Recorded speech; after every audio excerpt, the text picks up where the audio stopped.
of the new book. It's about aesops, fables. As you may or may not know, Aesop was a slave, a deformed slave in 550 BC.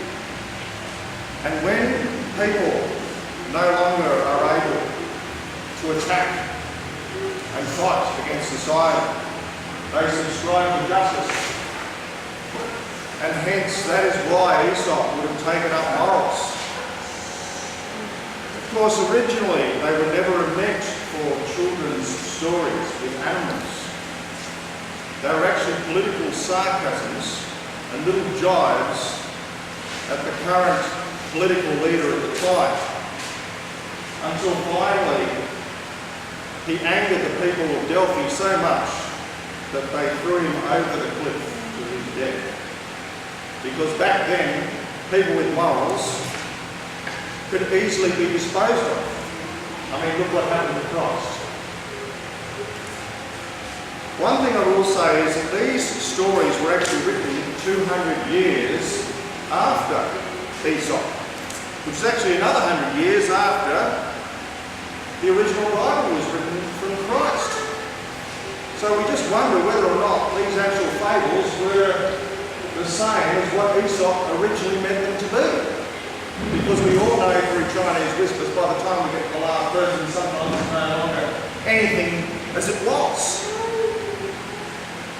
These stories you will find merge into one another. Sometimes you may think that intelligence is a good thing. For instance, the fox and the crow. This story, the crow found some cheese on the ground and she said, I will eat that cheese. So she took it up to the tree and was ready for a nice snack when suddenly a nasty fox came along and he thought, how will I get this piece of cheese? The crow isn't just going to give it to me. So he flattered the crow. He said, you look a wonderful crow. You know, I think if you sang as well as you looked, you would be the queen of this forest. And so, unfortunately for vain people, and this vain crow, she did sing, just to prove herself. And of course, what happened? Out fell out the cheese. The fox then said, yes, you may look good dear, but you're certainly not smart. The next one, of course, about intelligence was used in the negative. Because here, a partridge is actually being caught in a bird trap. And when the master came back, he was very pleased. Of course, the partridge wasn't. The partridge used its intelligence to try and think, how can I get out? Of course, done in a conniving way. He said, look, I can lead you to fight with my friends if you let me go. But the master said, because you're very bad and disloyal, you're going to be eaten.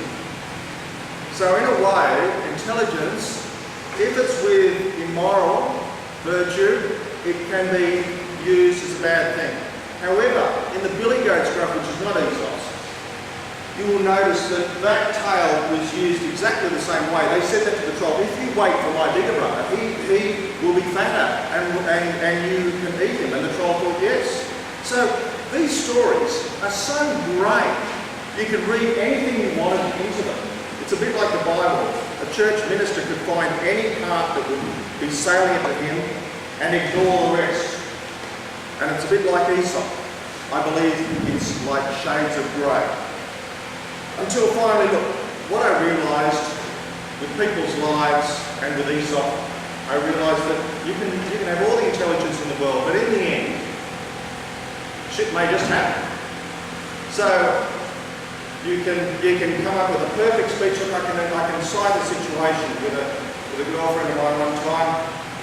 One time I should have trotted on the eggshells just that much more delicately. But unfortunately, I just said an off-the-cuff comment like, oh, you could do that, instead of sort of praising her for this thing that she did. Obviously, she wanted that sensitivity for praise at that time. And unfortunately, I was a bit too level-headed, and I just said, oh, you can do that, this, that, and the other. She hung up the phone on me. Could not believe this. So I rang up again and I used all the intelligence under the sun, and just hung up. So I realised God grant me the serenity for the things I can't change. You can have all the intelligence you want, but if some people are going to do evil, they will. And it's the same as what happened with the wolf and the sheep.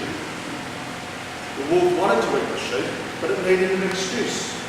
So it said, "You've eaten my food." The lamb said, "No, I didn't." It says, "Yeah, you've said bad things about me to my friends." The lamb said, "It didn't." So when they said, in the end, the wolf just said, "Yes, well, you ate my friend's dinner. That's the end of the story. I'm eating you." So the moral of that story is, bad people will always find an excuse to do you in. And that's basically the end of the story, because that's what I learned from Aesop. They're not necessarily cut and dry rules. They are wisdoms to teach you things, but of course courage to change the things I can, wisdom to know the difference, and if you're going to be eaten or if you're going to be ruined by some ignorant person, God grant me the serenity for the things I cannot change. Merry Christmas, may you all have a lovely New Year. Thank you very much.